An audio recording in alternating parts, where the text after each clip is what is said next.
ese gran himno de Santo, Santo. Es difícil cantar ese himno y que no te vengan las lágrimas encima. Saber que ese santo y sublime Dios trata contigo todos los días y que está en cada una de tus etapas. Cada vez que lo canto me hace recorrer todas las etapas que el Señor me ha hecho transitar, y estoy seguro que cada uno de ustedes tiene ese mismo testimonio.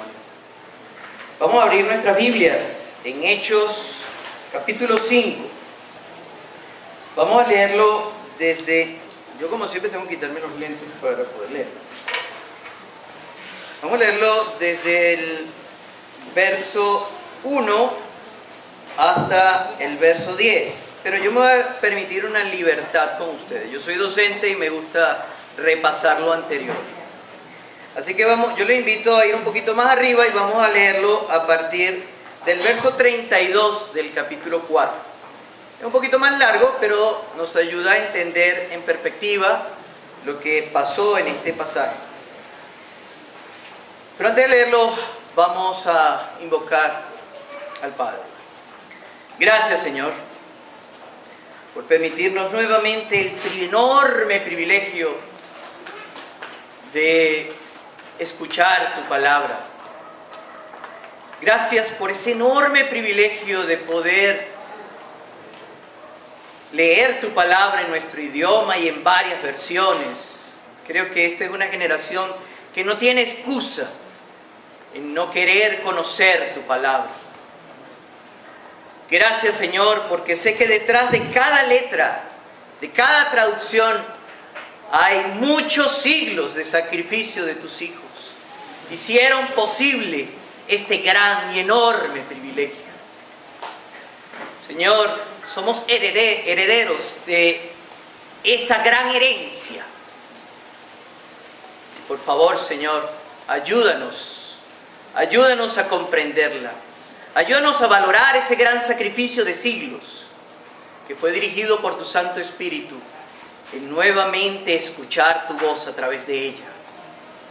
Danos la suficiente sabiduría para contextualizarla en este ambiente difícil que nos ha tocado vivir, pero que por difícil nos exige a nosotros una gran creatividad, dirigida por el poder de tu Espíritu. Te pido, Señor, que tengamos corazones sensibles a ti, sensibles a escuchar tu voz, sensibles, sobre todo, sensible a obedecerte, a humillarnos delante de tu presencia, de valorar que este santo, santo Dios habita en cada uno de nosotros y que está hecho para labrar la imagen de tu Hijo en cada uno de nosotros, en el lugar donde tú cotidianamente nos has hecho vivir. Ayúdanos pues, Señor, revélanos nuevamente tu Espíritu. Sé que yo soy el más indigno de estar aquí, pero tú en tu gracia así lo has querido y permite que pueda comunicar adecuadamente. En el nombre de Jesús. Amén. A partir del verso 32 en el capítulo 4, todos los creyentes voy a leer en Nueva Traducción Viviente. Todos los creyentes estaban unidos de corazón y espíritu. Consideraban que sus posesiones no eran propias, así que compartían todo lo que tenían. Los apóstoles daban testimonio con poder de la resurrección del Señor Jesús. Y la gran bendición de Dios estaba sobre todos ellos. No había necesitados entre ellos, porque los que tenían terrenos o casas los vendían y llevaban el dinero a los apóstoles para que ellos lo dieran a los que pasaban necesidad. Por ejemplo, había un tal José a quien los apóstoles pusieron el sobrenombre Bernabé, que quiere decir hijo de ánimo. Él pertenece a la tribu de Leví y era oriundo de la isla de Chipre. y vendió un campo que tenía y llevó el dinero a los apóstoles. Había cierto hombre llamado Ananías, quien junto con su esposa Zafira vendió una propiedad y llevó solo una parte del dinero a los apóstoles, pero afirmó que era la suma total de la venta. Con el consentimiento de su esposa se quedó con el resto. Entonces Pedro le dijo a Ananías: Ananías, ¿por qué has permitido que Satanás llenara tu corazón? Le mentiste al Espíritu Santo y te quedaste con una parte del dinero. La decisión de vender o no la propiedad fue tuya. Y después de venderla, el dinero también era tuyo para regalarlo o no. ¿Cómo pudiste hacer algo así? No nos mentiste a nosotros, sino a Dios. En cuanto Ananías oyó estas palabras, cayó al suelo y murió. Todos los que se enteraron de lo sucedido quedaron aterrados. Después unos muchachos se levantaron, lo envolvieron en una sábana, lo sacaron y lo enterraron. Como 3 horas más tarde, entró su esposa sin saber lo que había pasado. Pedro le preguntó, ¿fue este todo el dinero que tú y tu esposo recibieron por la venta de su terreno? Sí, contestó ella. Ese fue el precio. Y Pedro le dijo: ¿cómo pudieron ustedes dos siquiera pensar en conspirar para poner a prueba al Espíritu del Señor de esta manera? Los jóvenes que enterraron a tu esposo están justo afuera de la puerta. Ellos también te sacarán cargando a ti. Al instante ella cayó al suelo y murió. Cuando los jóvenes entraron y vieron que estaba muerta, la sacaron y la enterraron al lado de su esposo. Gran temor se apoderó de toda la iglesia y de todos los que oyeron, todos los que oyeron lo que había sucedido.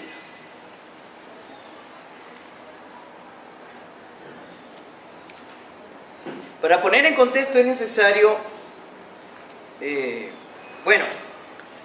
contrastar los dos ambientes.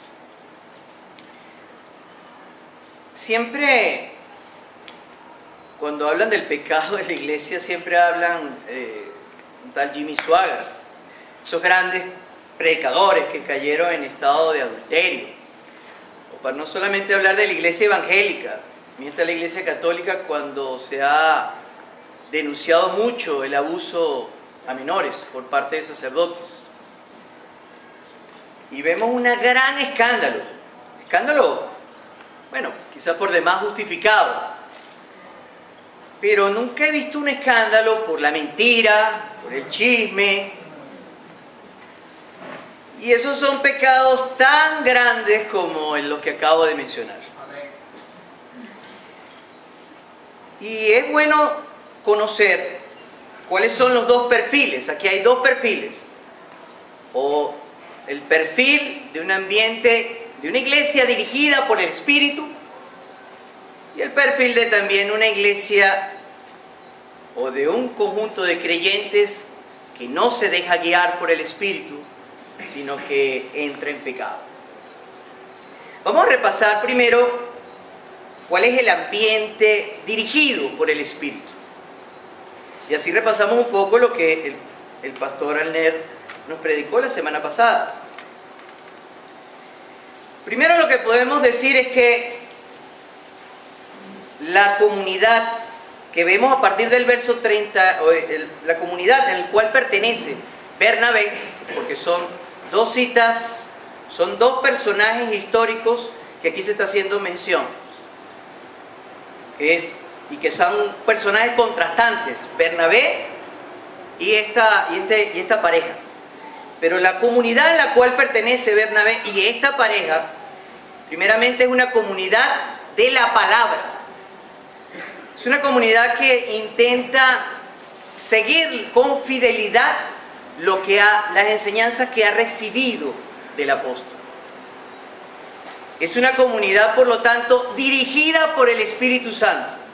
Por eso muchos comentaristas han dicho que Hechos es el Evangelio del Espíritu Santo. Es el Evangelio donde ya está ausente el Señor y es una comunidad que se deja dirigir por el Espíritu Santo. Por lo tanto, es una comunidad del reino. Es una comunidad que intenta vivir con los valores del reino en el tiempo presente. ¿Cuál fue lo primero que el Señor dijo cuando entró a predicar? El reino ya está entre ustedes. Ahora el reino continúa entre nosotros a través de la presencia del Espíritu Santo en cada uno de sus hijos. Y esa presencia se hace evidente cuando hay celo de la palabra de Dios. Por eso el hecho de que aquí se estudie la palabra de Dios versículo por versículo es una señal de que el Espíritu Santo está entre nosotros. El hecho de que se estudie en las escuelas dominicales, que se estudie aquí en el púlpito, que se estudie en las células, o sea, que la presencia de su palabra inunde todos los estamentos de la iglesia, es señal de que el Espíritu Santo está entre nosotros. Porque lamentablemente en muchas iglesias no ocurre así. La otra gran característica que vemos, y es lo que se destaca más a partir del verso 32 y lo que se ha dicho anteriormente, es una comunidad misionera. Es una comunidad de testigos. Pero cuando hablamos de testigos, son personas que han tenido un encuentro existencial con el Señor. Cada uno de nosotros puede relatar cómo el Señor lo encontró.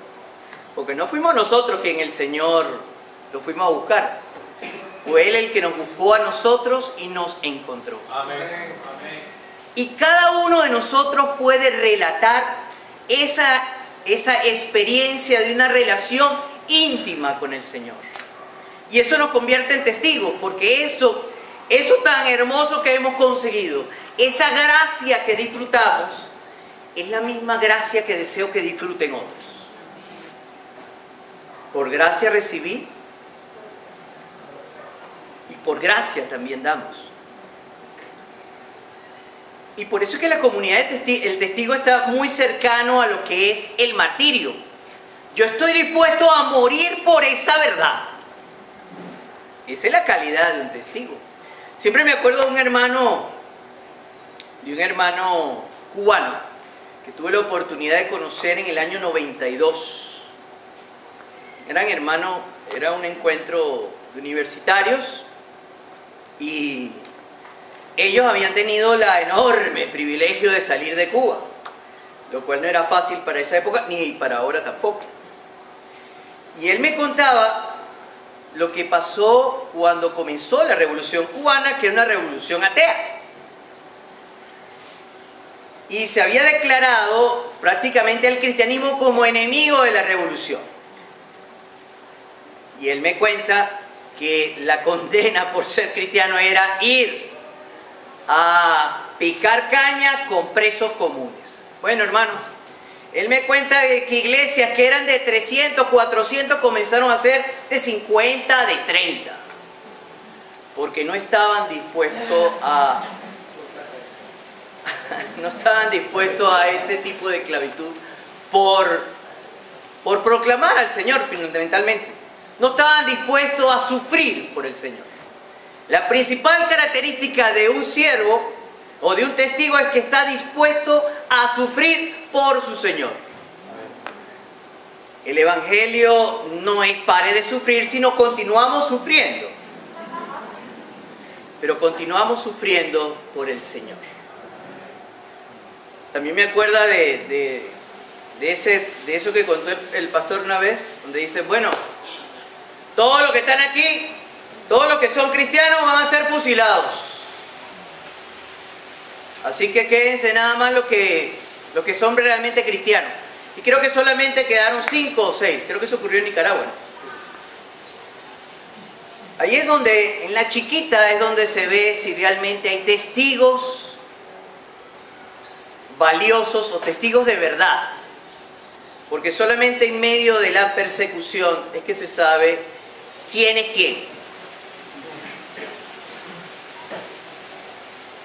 Y ahí eso es lo que pertenece a la teología de la cruz.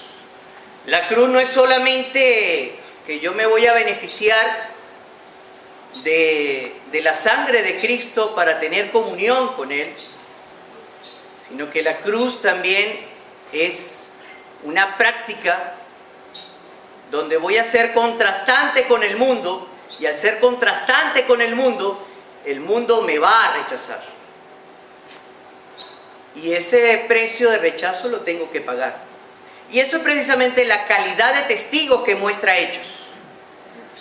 Por eso Pedro y Juan fueron delante de los líderes del templo. Y bien dijeron, es necesario obedecer a Dios antes que a los hombres. Esa es la calidad de testigo que inspira el Espíritu Santo. La otra característica es que una comunidad constituida a partir de los hogares. Hay un librito muy bueno de Rafael Aguirre que se llama Las casas compartidas. Él analiza allí todo lo que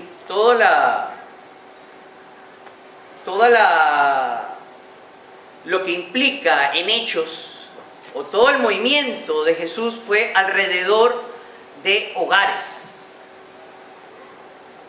Y lo bueno de ese movimiento es que eso creó un ambiente de intimidad.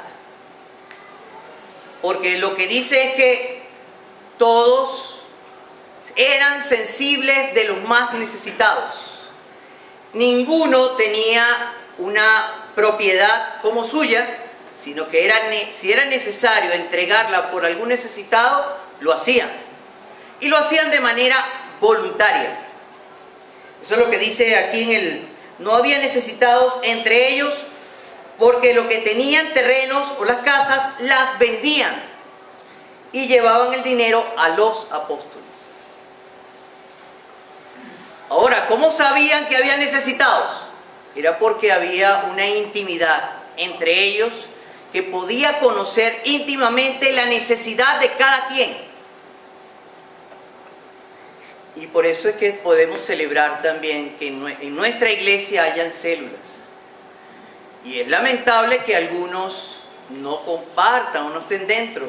Yo les animo a que cada creyente debe ser parte de una. Es un ambiente de absoluta intimidad, donde podemos relatar dentro de ese ambiente lo que el Señor ha hecho por nosotros, pero también podemos relatar cuáles son nuestras necesidades, bien sean materiales o no materiales. Es hermoso ver cómo el hermano que acabamos de ver y también la hermana el domingo pasado podía relatar la belleza que es entrar en un ambiente de confianza y de intimidad. Precisamente, siempre he dicho que en el medio del reino de Dios tenemos la misma cultura de Adán. ¿Cuál era la cultura de Adán con Eva? Que no había vergüenza. Había una absoluta transparencia entre ellos.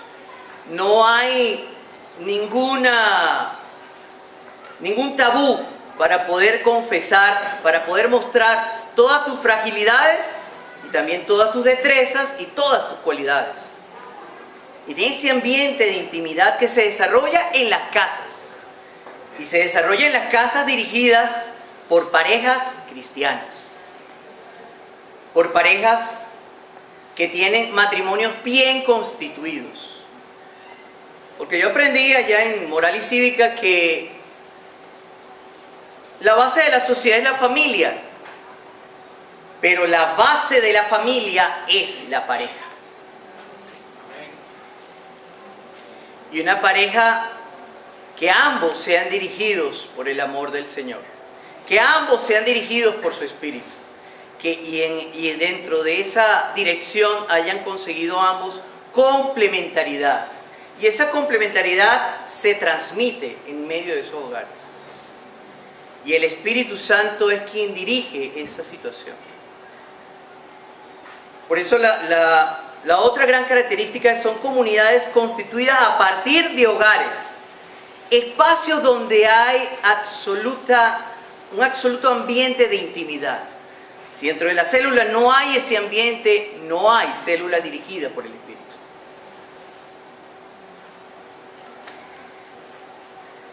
Ahora, lo que podemos ver es que también es una comunidad, y eso ya al leer el contenido del capítulo 5, es una comunidad capaz de purgar el pecado. Y es allí donde debemos profundizar. Pero antes de eso, acuérdense que es una iglesia donde cada cual daba según sus posibilidades. Cada cual recibía según su necesidad. No había entonces ningún necesitado. Había una intimidad tal que todos estaban dispuestos a colaborar para que no hubiese ningún necesitado. El Espíritu había establecido la obediencia de la utopía de la ley. Podemos leer Deuteronomios capítulo 15, verso 4.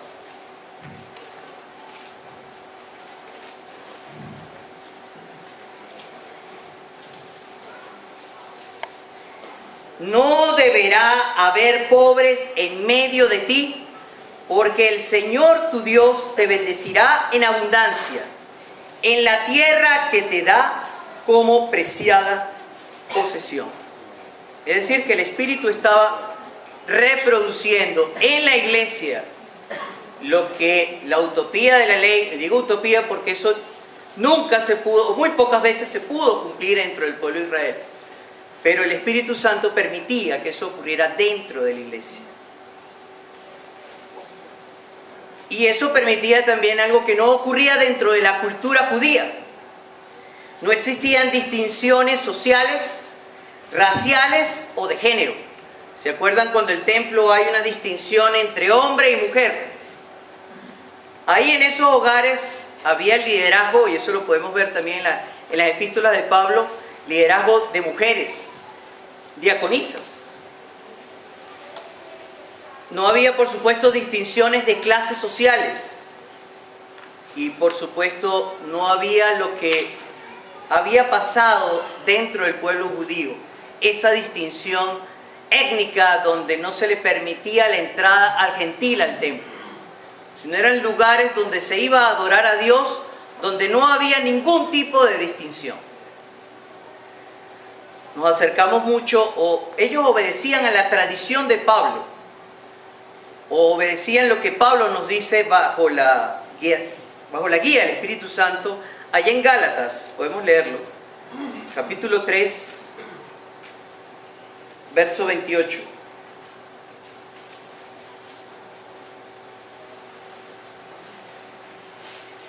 Me gusta mucho como lo dice esta versión. Ya no hay judío ni gentil, esclavo ni libre, hombre ni mujer, porque todos ustedes son uno en Cristo Jesús. Y lo bueno es que había una distinción muy fuerte entre lo que era el templo de Jerusalén y lo que era esa comunidad. El templo de Jerusalén estaba constituido por una clase sacerdotal y también los saduceos, que habían constituido una cierta cúpula de privilegios. Tanto es así que ellos no creían en la resurrección, Porque no creían en la resurrección, porque ellos creían que ya el reino de Dios, o ya el reino davínico, el reino de la monarquía, ya había sido constituido. Porque ellos disfrutaban de grandes privilegios, sobre todo de privilegios de distinción económica. Y esos privilegios de distinción económica le hacía ver de que ellos estaban de acuerdo a la voluntad de Dios. Y todos los pobres que le rodeaban estaban bajo el castigo de Dios.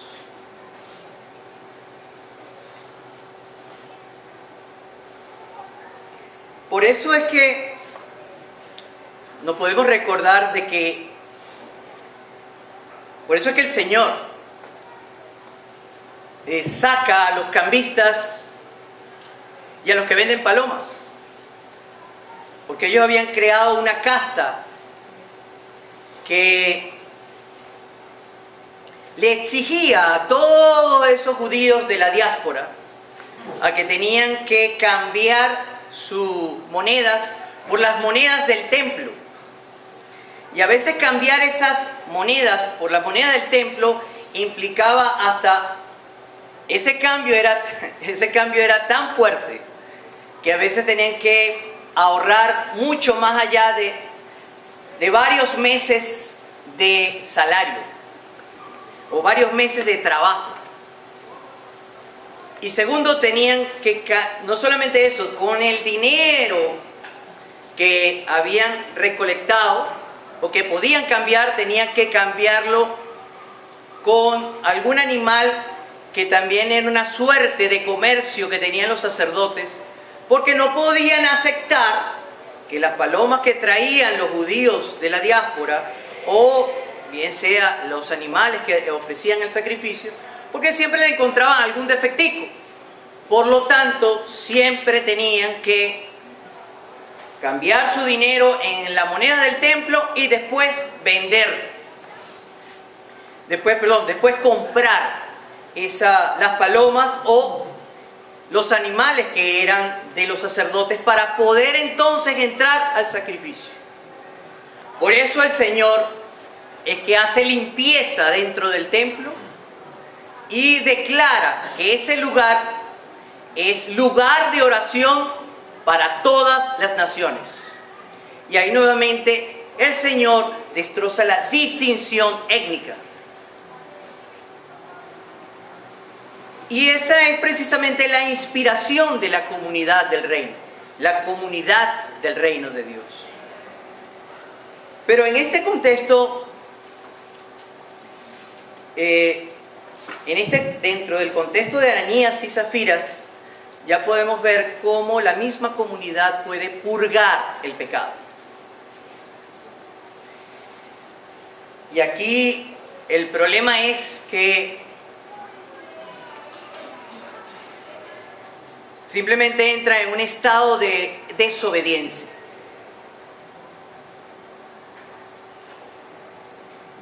Ellos llevan lo vendido,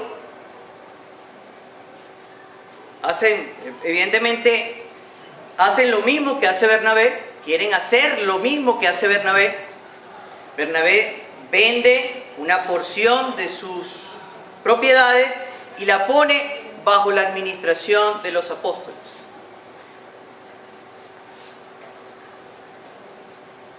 Pero hay una gran diferencia entre Bernabé, Ananías y Zafira. Y es la mentira. El hecho de creer que ponen delante de los apóstoles como si ellos hubiesen vendido todo, pero realmente se quedan con una porción.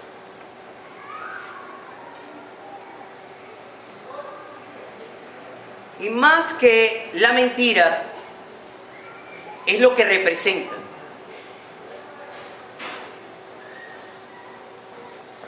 Lo que representa aquí es un acto de hipocresía. Y me voy a permitir leerles un concepto de lo que es la hipocresía de acuerdo al diccionario.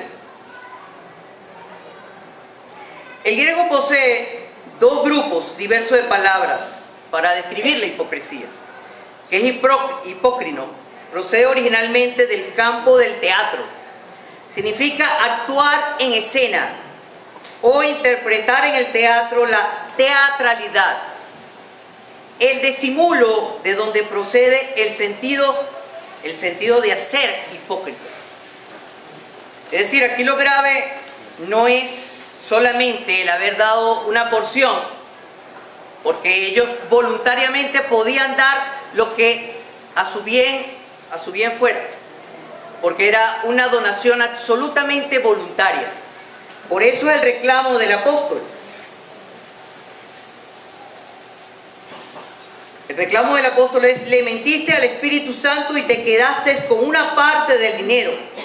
La decisión de vender o no la propiedad fue tuya. Después de venderla, el dinero también era tuyo para regalarlo o no. Es decir, que esto no era una situación impuesta por el liderazgo de la iglesia. La persona podía vender y donar sus propiedades en absoluto acto de voluntad, de donación voluntaria. Esto lamentablemente a veces se ha confundido como los ideales del comunismo primitivo, donde no existía la propiedad privada y todos daban sus propiedades. No era así. Simplemente había hermanos que sí tenían una heredad, y debido a que el Señor estaba con ellos, el Señor habitaba dentro de sus vidas, podían vivir una vida austera, no una vida ajustada al exceso de consumismo.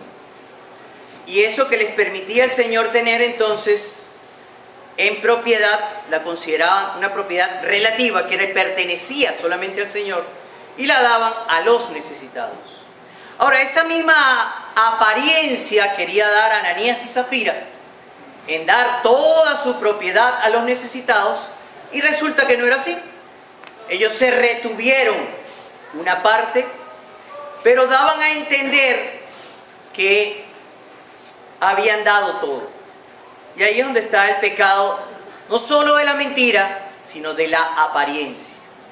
El querer mostrar lo que no se es. El querer mostrar un ser que no se es. Y ahí es donde está la palabra muy cercana, la de la hipocresía, que, como bien dije, en el griego se asociaba con del teatro.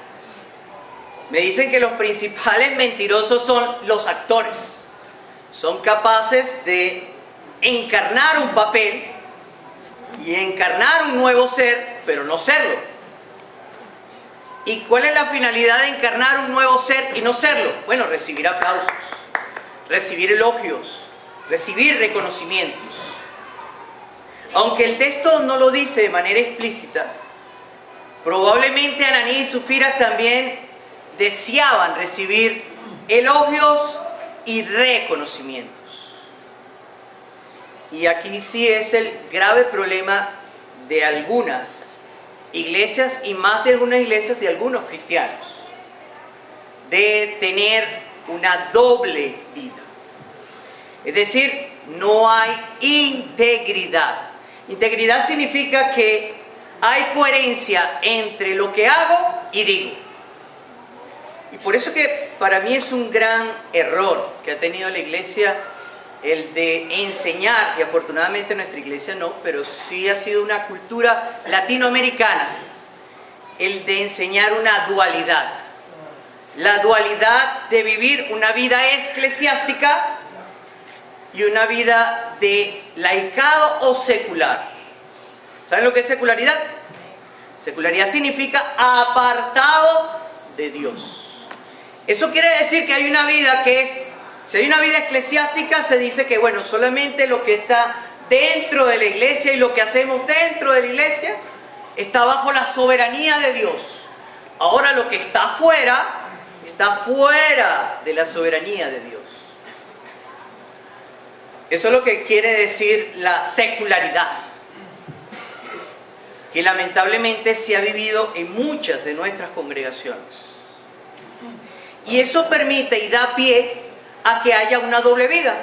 La vida que yo transito en la iglesia, que es una vida de mucha santidad, y la vida que yo puedo transitar fuera de la iglesia. Y aquí hay otra gran característica que se desprende del texto. Y es que ese estado de mentira y de apariencia es dirigido ¿por quién? Por Satanás. Satanás es quien tiene la gran capacidad de engañar. Es el que tiene la más grande capacidad de enseñar cómo vivir en apariencias. Porque él vive en una gran apariencia. Déjame presentárselo como lo presenta Pablo en 2 de Corintios 11, 14.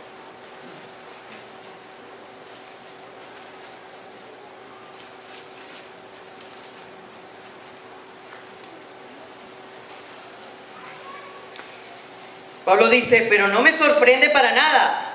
Aún Satanás se disfraza de ángel de luz. Y por esa razón es muy pertinente saber cómo se maneja este gran enemigo. Pero es un gran enemigo que actúa en alianza con otros dos grandes: el mundo y la carne. El mundo le diría a esta pareja, chicos, si tú puedes retenerte algo de eso y aprovecharlo, ¿para qué vas a sacrificar todo? Pero le dice a los apóstoles que tú entregaste todo y así tú eres reconocido en la iglesia, así como lo fue Bernabé. Y de esta manera, bueno, te aprovechas parte de lo vendido, probablemente en algún consumo que no conocemos, y además de eso bueno, te ponen allí en el retrovisor y te ponen en la cartelera como uno de los grandes, como uno de los grandes dadivores, los que dio, benefactores, perdón, gracias, unos grandes benefactores de toda esa heredad. Y eso ocurre también en la iglesia de hoy. Y lamentablemente, muy frecuentemente. Yo le doy gracias a Dios que esta es una iglesia que no se preocupa de tener una gran estructura. Porque acuérdense que el templo de Jerusalén tenía una gran estructura. Una estructura que daba la apariencia de mucho poder. Y evidentemente cuando uno ve esas grandes estructuras, aunque gracias a Dios no existe, esa gran estructura ahorita no existe, lo único que queda es un murito. Un muro de lamento. Pero esas grandes estructuras siempre fueron el sacrificio de muchas personas, porque todos los poderosos hicieron esas grandes estructuras con impuestos que les trajeron a muchos pobres. Y esas grandes estructuras pues profundizan más la desigualdad entre los seres humanos, ¿no? Y es producto de la cultura que es dirigida por estas tres grandes pilares: el de la carne, nuestra naturaleza pecaminosa; la cultura del mundo que busca el dominio y el poder; y el propio Satanás que la alimenta. Ahora, ¿cuáles son las características de esta cultura? Ahí es donde quisiera profundizar un poco más. Y ahí sí, vamos a leer un poquito Génesis, capítulo 3.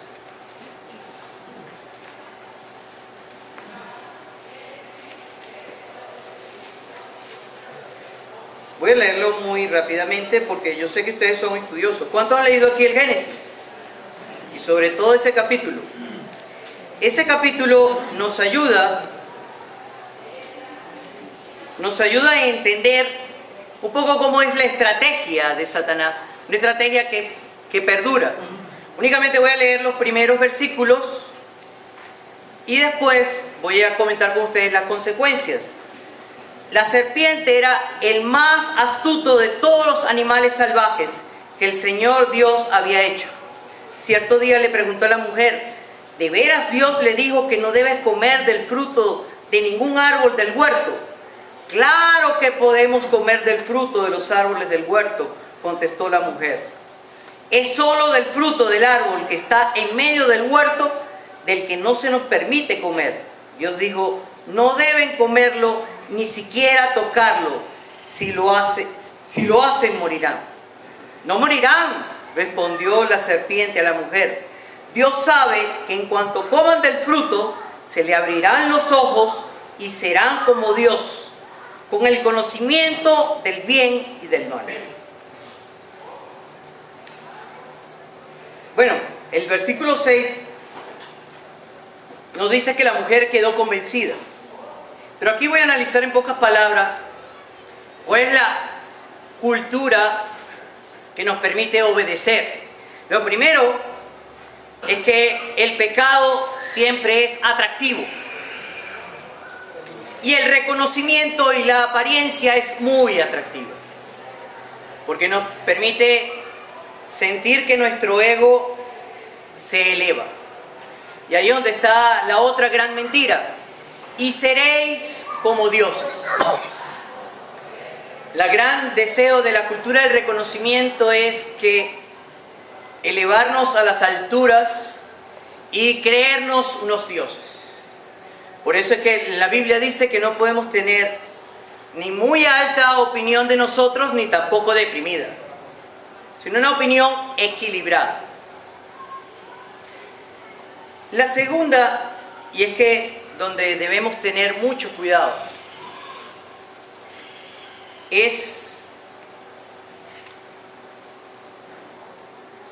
la segunda es lo que ocurre después. ¿Qué ocurrió después? Hay una proyección de culpas, que es lo que vemos en Génesis capítulo 3. La otra gran característica de la situación de pecado es la proyección de culpas.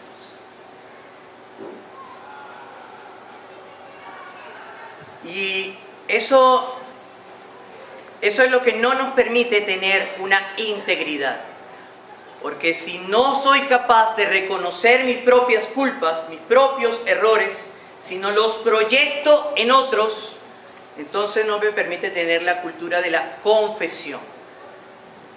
No hay confesión de pecado. Y esa es otra. Las personas que requieren o que viven del reconocimiento y de la apariencia, primero tienen una gran sed de dominio y de poder. Segundo, no desean confesar sus propios errores, sino proyectan en otros sus errores. Por eso son fáciles de descalificar al otro. Porque al descalificar al otro yo no asumo ningún tipo de responsabilidad. Y por eso es que son personas que pueden vivir una doble existencia. Huyen de la transparencia, huyen completamente de el ver sus propios errores, sino siempre el de proyectarlos. Por eso no pueden ser transparentes y por eso no hay integridad. Eso es lo que nos dice el Salmo 15. Leámoslo de nuevo.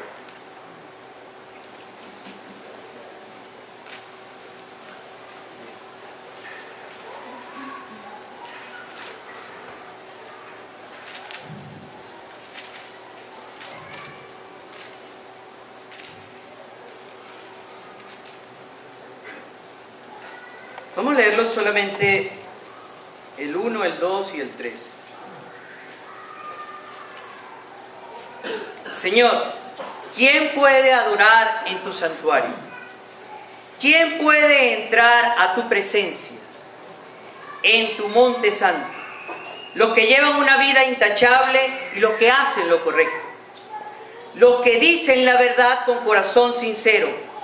Los que no se prestan al chisme ni le hacen daño a su vecino ni le hablan mal a sus amigos, ni hablan mal de sus amigos. Sobre todo quiero destacar el tercero: los que no se prestan al chisme, ni hacen daño a su vecino, ni hablan mal de sus amigos. Quien no es capaz de confesar su pecado y de ver sus propios errores para continuar en un estado de apariencia, al proyectarlo por lo general intenta descalificar todo el entorno que está a su alrededor.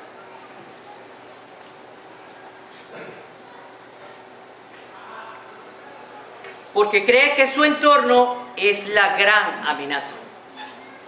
Y al entender su entorno como una gran amenaza, no hay confesión de pecado.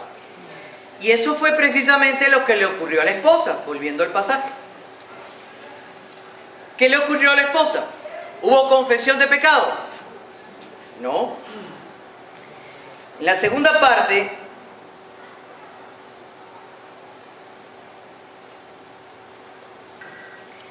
Pedro le dice: ¿cómo pudiste ustedes dos pensar en conspirar para poner a prueba al Espíritu Santo del Señor de esta manera? La pregunta de Pedro fue al principio: ¿fue este todo el dinero que tú y tu esposo recibieron por la venta de su terreno? Ella dice sí.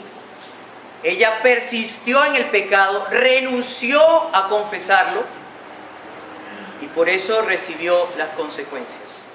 No obedeció lo que nos dice allá Primera de Juan.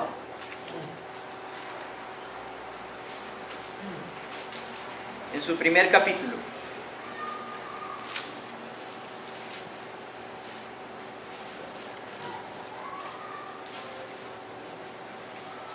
Capítulo 1, verso 8. Si afirmamos que no tenemos pecado, lo único que hacemos es engañarnos a nosotros mismos y no vivimos en la verdad. Pero si confesamos nuestros pecados a Dios, Él es fiel y justo para perdonar nuestros pecados y limpiarnos de toda maldad. Si afirmamos que no hemos pecado, llamamos a Dios mentiroso y demostramos que no hay lugar para su palabra en nuestro corazón. Por esa razón, la cultura de la comunidad es una cultura de intimidad, porque dentro de la intimidad de la iglesia debe haber un ambiente propicio para la confesión de pecado.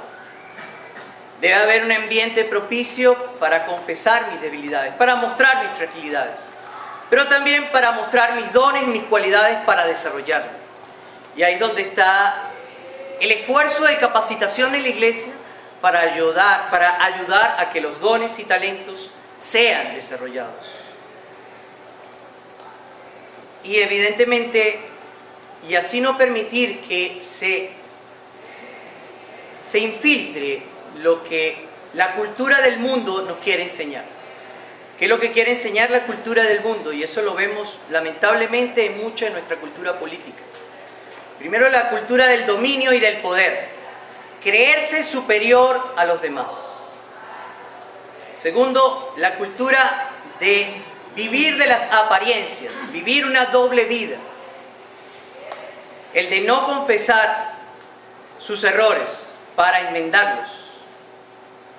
Y segundo, la gran cultura de proyectar sus errores en otro, lo cual me hace perpetuar la apariencia, me hace perpetuar la hipocresía. Por eso bien también dice Primera de Juan, capítulo 2, verso 15. No amen a este mundo ni las cosas que le ofrece, porque cuanto aman al mundo no tienen el amor del Padre en ustedes.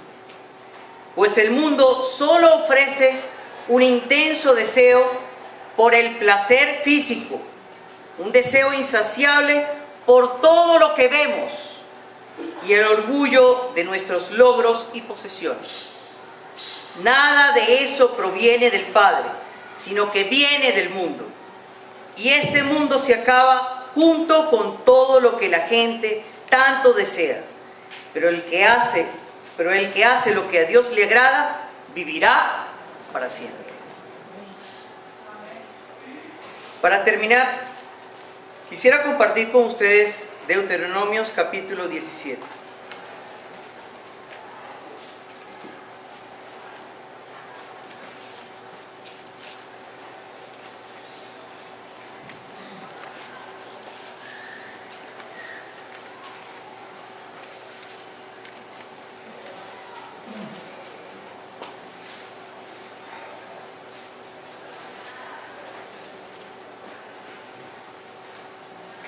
Pautas para los reyes.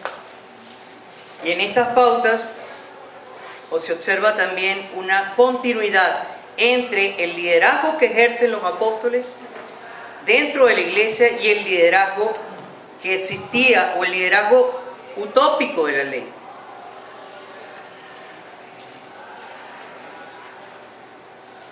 Vamos a leerlo del verso 14 hasta el verso 20. Estás por entrar en la tierra que el Señor tu Dios te da. Cuando tomes posesión de ella y te establezcas allí, tal vez se te ocurra pensar: deberíamos tener un rey para que nos gobierne, tal como tienen las naciones que nos rodean. Si tal cosa sucediera, asegúrate de designar como rey al hombre que el Señor tu Dios elija. Tendrás que nombrar a un hermano israelita, no podrás ser extranjero. El rey no deberá construir grandes establos para sí, ni enviar a su gente a Egipto para comprar caballos, porque el Señor te ha dicho: nunca vuelvas a Egipto. El rey no deberá tomar muchas esposas para sí, porque ellas apartarán su corazón del Señor. Tampoco deberá acumular para sí grandes cantidades de oro y plata. Cuando se sienta en el trono a reinar, deberá producir una copia de este conjunto de instrucciones en un rollo, en presencia de los sacerdotes levitas. Tendrá esa copia siempre consigo y leerá todos los días de su vida. De esa manera aprenderá a temer al Señor su Dios, a obedecer todas las condiciones de esta serie de instrucciones y decretos. La lectura diaria impedirá que se vuelva orgulloso y actúe como si fuera superior al resto de sus compatriotas, y también impedirá que se aparte de los mandatos en lo más mínimo. Además, será garantía de que él y sus descendientes reinarán por muchas generaciones en Israel. Como pueden ver, aquí al monarca y al liderazgo cristiano se le exige primero austeridad en el modo de vivir, un estilo de vida sencillo. Así viva así tenga grandes propiedades. La otra gran desafío es estudiar su palabra diariamente. Y el otro gran desafío es estudiarla. El otro gran desafío es obedecerla dentro de la cotidianidad. Eso es precisamente el espíritu que inspiró a la comunidad de creyentes, y es el espíritu que inhibe lo contrario, el deseo de dominio y de poder, el deseo de vivir una doble vida, el deseo de vivir de las apariencias, el deseo de nunca confesar pecados, sino de proyectarlos en otro, y el deseo de descalificar a mi entorno porque no tiene influencia sobre mí. Todo lo contrario es el ambiente dirigido por el Espíritu. Es un ambiente de austeridad donde deseo compartir lo que poseo, porque nada es mío, porque todo pertenece al Señor, y por eso lo doy con espontaneidad y voluntariamente. Estoy muy consciente de mis fragilidades y las muestro con toda transparencia. Nunca voy a huir de que un hermano pueda denunciar mi pecado, sino por el contrario, voy a desear que lo haga para yo convertirme. Y por supuesto, no voy a descalificar, sino por el contrario, voy a ver en otros el rostro del Señor. Es un gran privilegio participar en la comunidad de los santos. En cada parte de mi existencia yo he vivido esta comunión. En esa comunión conseguí mi vocación, la vocación de enseñar. En esa comunión conseguí a mi esposa, que por cierto también me resistí. No me resistí que fuera María, sino me resistí en que una vez quise tener como esposa una persona no creyente y el Señor pues me supo detener a tiempo. Por cierto, me acuerdo que esa dama la invité una vez a comer ya con pretensiones ya de tener una vida conyugal. Pero me acuerdo que ese día, al día siguiente, fue tanto la intoxicación que el médico me dijo: si usted llega 5 minutos después, usted encuentra la muerte por asfixia. Así que es necesario que obedecer al Señor. Les aconsejo que obedezcan al Señor. Y el otro muy grato fue tener un hijo. Imagínense, ese hijo lo sacó un ginecólogo que es cristiano. Y cuando me iba a casar, todo el casamiento lo organizó la iglesia. Y la fiesta también la organizó la iglesia. Y ahorita, gracias a Dios, aquí en Caracas, estoy hablando ya de mi experiencia en Guayana, puedo disfrutar también de la comunión de cada uno de ustedes. Y eso es lo que nos permite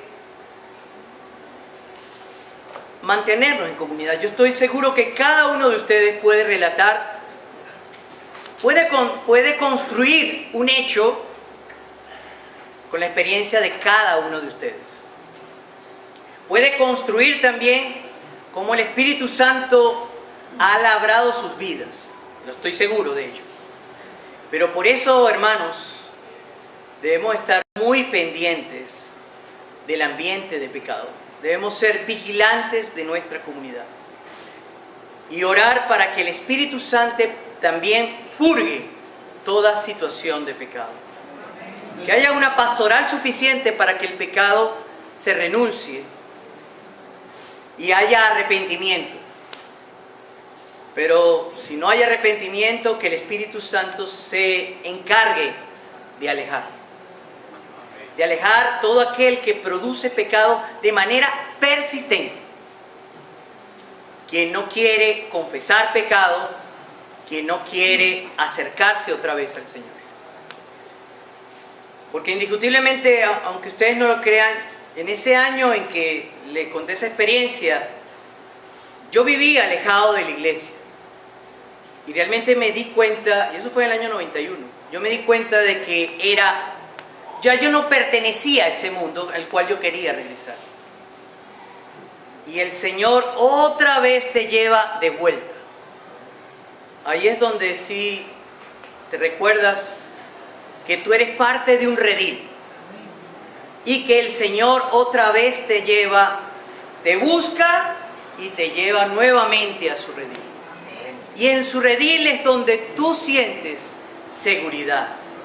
En su redil es donde tú puedes disfrutar de esa comunidad de amor que nos relata Hechos y que nosotros también disfrutamos en el aquí y el ahora. Oremos pues para que nos ayude el Señor a seguir perpetuando su reino en la presencia de su iglesia. Gracias, Señor, por permitirnos continuar escuchando tu palabra, continuar obedeciéndote, continuar escuchándote. Gracias nuevamente,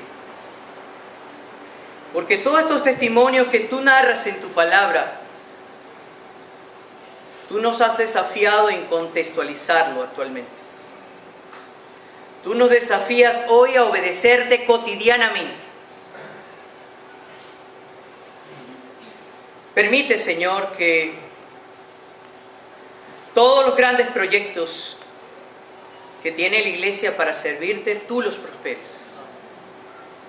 Llama a hombres y mujeres con vocación de servicio, ese servicio inspirado por tu Espíritu, para que ellos puedan llevarlo a cabo. Y que cada uno de esos servicios, por más modesto que sea, pueda causar un impacto positivo en la comunidad que lo disfruta. Que todos esos hombres y mujeres puedan sentir la presencia de tu Espíritu por la calidad de su servicio. Te pedimos pues que nos sigas ayudando. Que nos sigas, al igual que Pedro, nos ayudes a discernir el pecado para conseguir arrepentimiento y conseguir una cotidiana conversión. Te pedimos pues que nos sigas ayudando, que hoy más que nunca en situaciones de tanta dificultad en nuestro país, cada uno de nosotros pueda testificar que tú estuviste con nosotros todos los días hasta el fin de los tiempos. Dios les bendiga. Amén.